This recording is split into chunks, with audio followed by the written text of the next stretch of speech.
போச்சம்பள்ளி மற்றும் ஊத்தங்கரை அதன் சுற்றுவட்டார பகுதிகளில் பொங்கல் பண்டிகையை முன்னிட்டு மஞ்சள் கிழங்கு மற்றும் மஞ்சள் கொத்துக்கள் அறுவடைக்கு தயாராக இருக்கின்றன.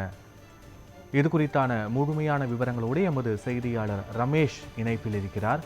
ரமேஷ், முழு விவரங்கள் என்ன? பத்மநாபன் தமிழர் திருநாளாம் பொங்கல் பண்டிகை வருகின்ற 15ஆம் தேதி கொண்டாடப்பட உள்ள நிலையில் உழைக்கும் மக்கள் இயற்கைக்கும் உழவு தொழிலுக்கு உறுதுணையாக இருக்கும் கால்நடைகளுக்கும் நன்றி செலுத்தும் விழாவாக இந்த பொங்கல் பண்டிகை கொண்டாடப்படும். இந்த பொங்கல் விழாவில் கரும்பு செடியுடன் கூடிய பச்சை மஞ்சள் கொத்து போன்ற முக்கிய இடம் பிடிக்கக்கூடியவர்.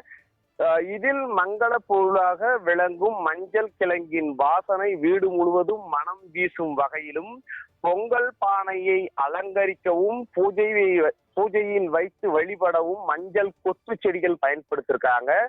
இதற்காக போச்சம்பள்ளி மற்றும் ஊத்தங்கரை சுற்று வட்டார பகுதிகளில் சுமார் 500 ஏக்கர் பரப்பளவில் மஞ்சள் பயிரிட்டிருக்காங்க. விளைந்த மஞ்சள் செடிகள் கிருஷ்ணகிரி, தருமபுரி, திருவண்ணாமலை, வேலூர் மற்றும் சென்னை ஆகிய பகுதிகளுக்கு அனுப்ப தயார் நிலையில் இருக்கு. இந்த ஆண்டு பெய்த மழையினால் மஞ்சள் செடிகள் சற்று பாதிப்பு ஏற்பட்டிருக்கிறது. இதன் காரணமாக மஞ்சள் கொத்துகளுக்கு தட்டுப்பாடும் ஏற்படலாம்.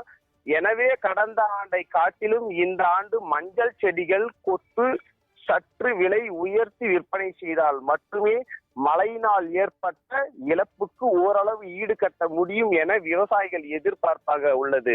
பத்மநாபன். காட்சிகளோடு விவரங்களுக்கு நன்றி ரமேஷ். பார்னப்பள்ளி பஞ்சாயத்துல நாங்க மஞ்சள் கரும்பு ரெண்டும் பயிரிட்டு இருக்கோங்க சார். வருஷம் பண்ணிட்டு இருக்கோம். இந்த வருஷமும் பண்ணியிருக்கோம் 5 ஏக்கர்ல. வருஷம் இது பொங்கலை மையப்படுத்தி நாங்க கரும்பு மஞ்சள் ரெண்டுமே பயிரிடுறோம். எங்கிட்ட இருந்து பாத்தீங்கன்னா 8 ரூபாயில 10 ரூபாய் வரைக்கும் இந்த மஞ்சள் ஒரு குத்து வாங்கிட்டு போறாங்க. ஆனா சந்தையில பாத்தீங்கன்னா 25 30 ரூபா வரைக்கும் விற்கிறாங்க. அது இடையில இருக்கிறவங்களுக்கு தான் அதிகமான வருமானம் போய் செய்யறது. நாங்க ஒரு வருஷம் கஷ்டப்பட்டாலும் அதுக்கு உரிய விலை கிடைக்கிறது இல்லை. ஏதோ அரசு பார்த்து அந்த விலையை உயர்த்தி அதுக்குன்னு ஒரு மினிமம் பிரைஸ் ஃபிக்ஸ் பண்ணாங்கன்னா நல்லா இருக்கும். இப்போ அரசுக்கு என்ன கோரிக்கை வைக்கிறோம்னா, இப்போ பொங்கல் பரிசு பொருள் பார்த்தீங்கன்னா கரும்பு தராங்க, சர்க்கரை கொடுக்குறாங்க, அரிசி கொடுக்குறாங்க, அமௌண்ட் 3000 தராங்க.